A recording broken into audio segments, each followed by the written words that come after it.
Quite literally all Jews in the world are indigenous to the land of Israel.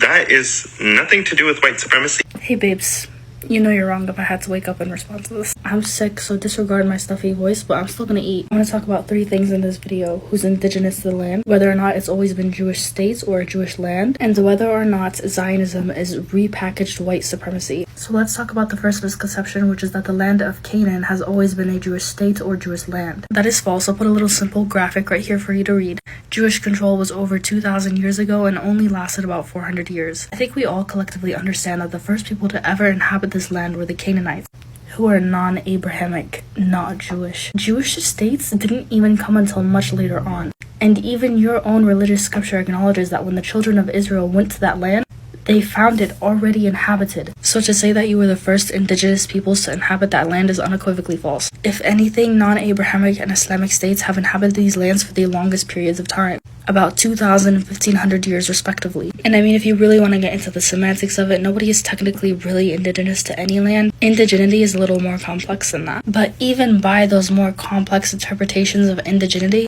those Muslim Palestinian populations are still indigenous to the land. That land doesn't belong to any one religion other than the indigenous people of Palestine, the Canaanites. If you don't share admixture or ancestry with these people or other respective tribes, such as the Edomites, the Philistines, I think the Rephaim, I might be pronouncing it incorrectly, etc., you are not indigenous to the land. And by every Abrahamic religion's logic, we all descend from Adam and Eve, who were Canaanite. So we all essentially share ties to the land. And that's just not how it works, babe. So again, back to the question of who's indigenous to the land. Much like the North African Amazigh, there was no extensive genetic replacement in Canaan after Arabization. So if you really want to be accurate, the Samaritans, an endogamous group in the Middle East, have the closest genetic similarity to ancient Canaanites. Following them is contemporary populations of Palestinian Jews, Christians, and Muslims. And then we also have Iraqi Jews, Kurdish Jews, and other Mizrahi Jews. All of these groups have the highest levels of Canaanite-related admixture. In comparison to all of these groups, Ashkenazi Jews have the lowest percentage of Canaanite-related admixture, sharing more ancestry with Greeks and Italians. This is objective fact, this is objective history, and this is objective anthropology.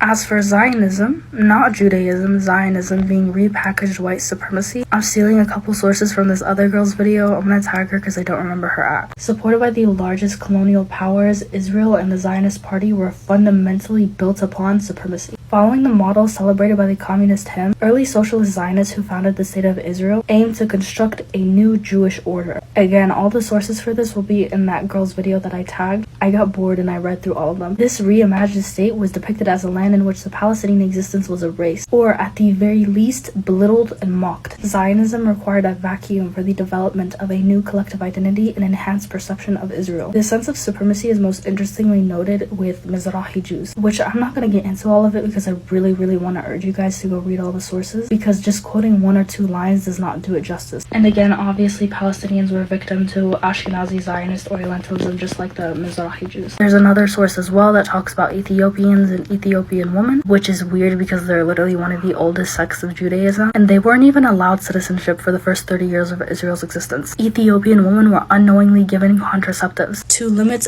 burdensome portions of the population. Do with that information what you will. Go read all the sources, go do your own research. Those are just a few examples, but those are just to show the parallels between supremacy in America and in Israel, such as mass incarceration of the racialized policies and practices, segregation, inequality, etc. However, in a sense, it's different from white European settler colonialism, in the sense that it converts the ethnic and religious identity of Jews into ethno-nationalism, which serves as a political justification for imperialism and colonialism.